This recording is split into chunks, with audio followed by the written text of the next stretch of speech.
gotta learn how to use. Is that forward and that's back? Right? Okay. Good morning, ladies and gentlemen. Thank you so much for coming out here to spend time with us.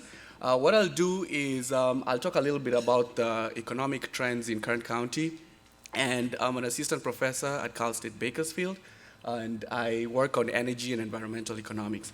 So just to start off my presentation, I'll be a little bit interactive and I'll try and get you guys talking to each other.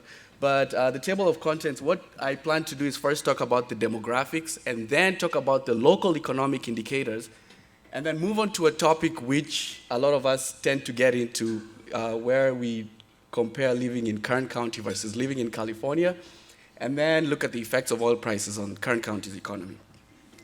So I'll first start by asking, and I'll ask you guys, you just want to think about this. When you look at Kern County and you look at a sample of people, what comes to mind? What population do you see? Do you see more men? Or rather, if you take one person, would you see a man? Would you see a woman? How old will that individual be? What will be the racial composition of that individual? Where would they work? Well, just to start off, our population is close to 1 million, but if you look at the population, you probably have 51% more male than female, and then the median age is 31.4. Median. What median means is that it's right in the middle, and half the population is below that, and the other half is above that. So in Kern County, our population is 31.4, and other parts of the world, for example, in Japan, that number is 45. So think about that. If 31.4 is, half is here and half is here, think about moving to 45. Other countries have a median age of 15, right? So that's what the median age is in Kern County, and it's similar to what is in the US and California. California's median age is about 35. So you're first of all likely to see a man, probably if 51% of the gender is male, and then probably around that age of 31.4. And then the median, the racial composition is we have 82% white, which also includes Hispanic. And these individuals are probably likely to work in the trade, transportation sectors, or the government and education sectors. So those are some of the sectors that employ a lot of the individuals in Kern County. When it comes to marital status, about 54% of the population who are 15 years and over are single, and 46% are married. And the graph at the corner shows you, just how the population is. And you'll notice that about 50% of the population is roughly below the age of 30. So that's how Kern County's demographics look. So let's talk about some of the things that people like to hear, or rather, we like to see how our economy has been moving. And we'll talk about poverty. We're also going to talk about things like unemployment. So there's a couple of figures on the slides, and you'll notice that about 20% of the population in Kern County lives below the poverty line. In other words, 1 in every 5 people, or 2 in every 10 people. So in your table, if you had like a representative sample that represented the whole population, 2 out of every 10 people live below the poverty line. And if you were to look at a map of the whole of California, you have clusters of areas that have similar poverty profiles, and you'll find that those clusters, that cluster appears in the Central Valley. So Kern County, Fresno, Madera, those counties right there have similar profiles when it comes to poverty. 16% of the households receive SNAP benefits. When we talk about SNAP, we're talking about the food stamp program. And unemployment is up at 11.1%, which is what it was January last year. And last month, it was actually about 10.2%. GDP, well, growth-wise, the economy has dipped a little bit. In Kern County, it has dropped by 6%. And that has been attributed to a number of factors. They've shown that the ag sector has not grown as fast as it has been growing. And then finally, the median household income. Median, again, guys, remember, median is right in the middle, is 53,889. In some counties in the US, for example, in Virginia, the number is at about 117,000. So that's what the median household income is. And you have other parts of the country where that household income level can be as low as 20,000. So we're saying that's the median point. Okay, so I tend to get into discussions with people. I have a lot of friends from out of state or from in-state, and we tend to compare living conditions in Kern County and living in California. usually what I do is it's easier to talk about housing. And the slide here shows you what the median house value is in Kern County compared to California. So on average, the house costs about $190,000 here in Kern County, while in California it's about $487,000. Rent costs about $400 less to live in Kern County compared to the rest of California. And the owner-occupied rate, or more people in Kern County actually own houses. If I was to ask you guys, how long does it take you guys to drive to work on average? Any numbers? 10 minutes, 15, 20, right? Something around there. So I've heard everything. I just had mumbles, blah, blah, blah, blah, blah, blah, but whatever. On average, it takes 23.6 minutes in Kern County to go to work, while in California, it takes about 28 minutes. And someone will ask me, well, what about the folks who drive to California, or rather to LA? There's a large number of people who drive to LA, right? Maybe 3%. Actually, the number is 3%. 3% is about 10,000 people who drive to LA every morning, back and forth, back and forth. That map shows you commuting patterns from Kern County to Los Angeles and actually to surrounding counties. And you'll notice that 10,000 is a lot of people, a lot of people. I wonder what these guys listen to every morning. I don't know, sports, NPR, music, it's the same song over and over, podcast. But that's a large, large number of people who commute back and forth.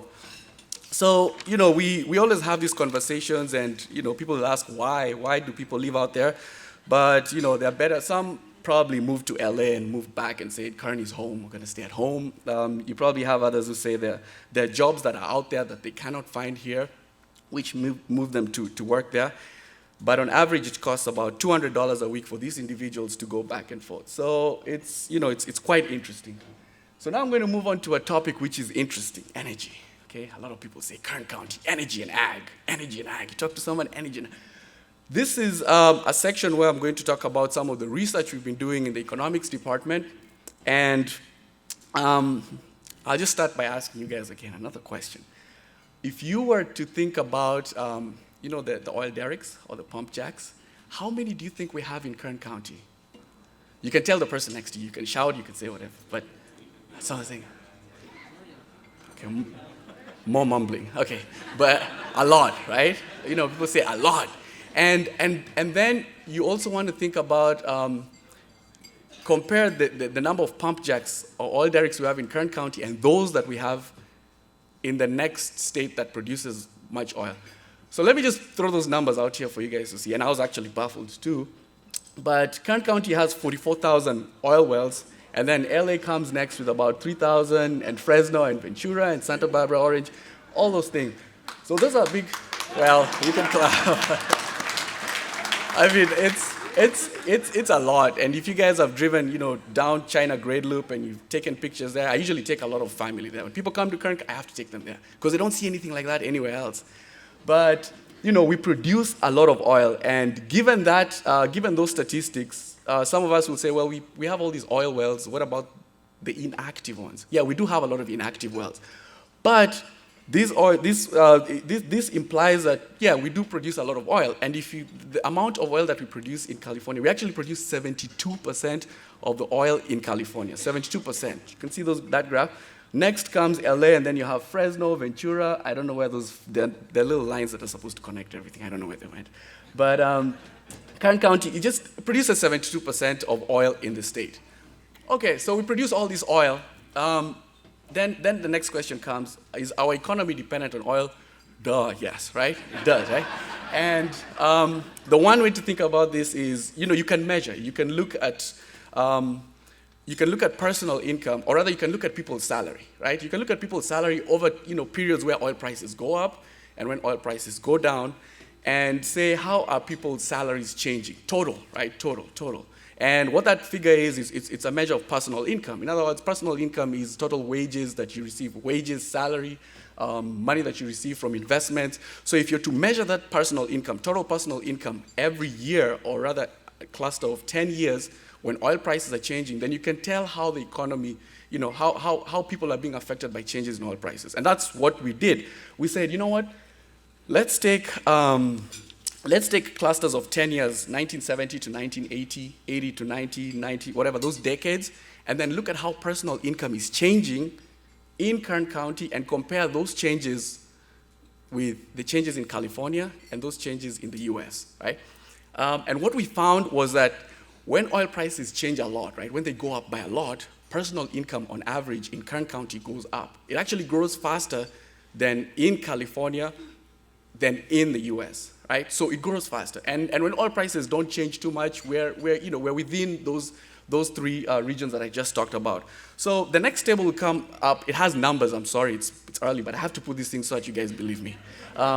If you look at the part in red, you have the parts where oil prices change by at least 20%, right? If oil prices change by 20% in Kern County, we're saying, well, not in Kern County, but if oil prices change by 20%, we're saying that Kern County personal income would grow faster than California and the US. And we see those numbers right there. That happened, actually the red shows where we see a significant change between 1970 and 1980. And then if you look at 1980, 90, those periods, we grew roughly the same amount in terms of personal income. And then between 2000 and 2010, we also grew at a much faster rate. So that points to the fact that, yes, our personal income is affected when oil prices change, when they go up. So then it points us to the next question. Oil prices have gone down over the last 2 years, right? Yes, okay. They've declined. And why? You can tell the person next to you, you don't have to shout this time. Why do you think oil prices have gone down? They were $107 in June of 2014, and it's now March of 2016. I think I checked yesterday, it was around $54 a barrel, West Texas Intermediate. Why do you think oil prices have gone down? Why? Right? Why? Okay. Well, I have a graph here, and this graph shows US production. It shows US production of oil, and what I'll do is the graph will show you production by the major oil producing regions, and then total US production. And then there's another line that will show up, it's gonna show up, and that price will show you the price of oil, okay? So if you look, we have North Dakota, Texas. I had to put California there, it's not that much, but because we're from here, I put that, and then the rest of the US. That black line right there shows you West Texas Intermediate, the price of oil, and what you'll notice is that the moment there's a dip or the price of oil goes down, you'll find that we produced a lot more oil, right? And this is, I'm not making this up, guys, this is just what it is. And if you were actually to isolate the US or you're to take out the rest of the US and you're to draw this same graph just with North Dakota and Texas, ladies and gentlemen, you'll be so amazed. It's something interesting. So that points to the reason why oil prices have gone down. So when we came here, I've been here in Kern County for 3 years. And when I first came, it was around 2013. And I met all these people, had a lot of friends in the oil industry, and most of them were contractors, right? Worked in drilling and extraction industries, and we'd all go out, about 10 people, times were good, and it's fast forward to 2 years later, and now we're not as many as we used to be. Actually, when we used to go out back then, I would bear around, someone would bear around, someone would bear around. By the time it got back to me, it was time to go home. And now we're just back to just me and Richard. Bye. And it's like, let's just get some chicken and go take a rest. But all I'm just saying is, as time has progressed, a lot of folks have been laid off in the oil industry. And one thing that I'd like to point to is that these individuals have been working in this industry, and as oil prices went down, they actually support other industries, in the sense that most of my friends who worked in the oil industry supported other jobs. I had a friend who worked, and his car always got spoiled, so he always took it to the mechanic. I was like, dude, you're supporting this mechanic's career. And he also had he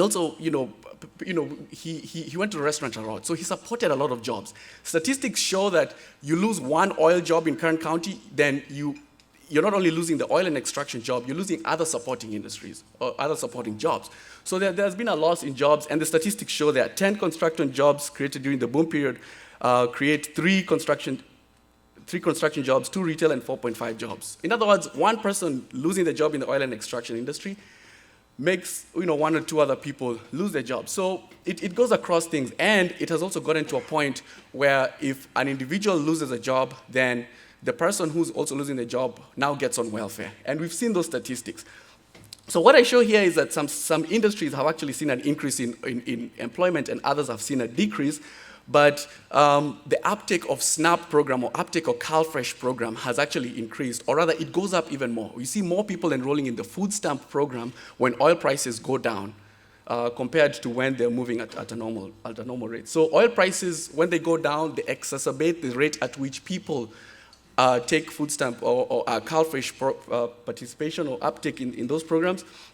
And that's what we've been working with. So we also looked at CalWorks program, and the CalWorks program is not very receptive to changes in oil prices. So we see a lot of changes in the CalFresh program.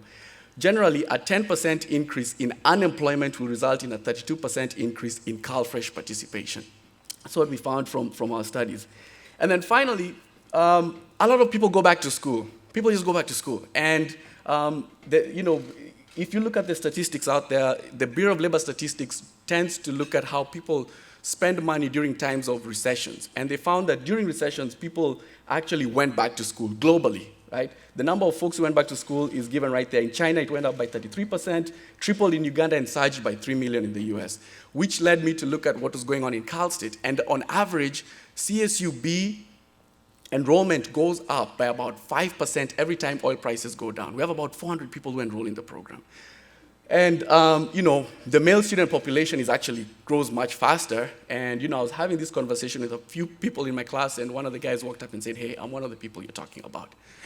So I have a table here that shows how enrollment has changed, and you'll find that in Cal State, Bakersfield College, and Taft College, we've seen an increase in enrollment over the last 2 years compared to other colleges in California. So people are going back to school, guys. Ladies and gentlemen, people are going back to school. I think I'll end my presentation right there, and I'll let Dr. Gerhard take over from here. Thank you so much for being a wonderful audience. Thank you.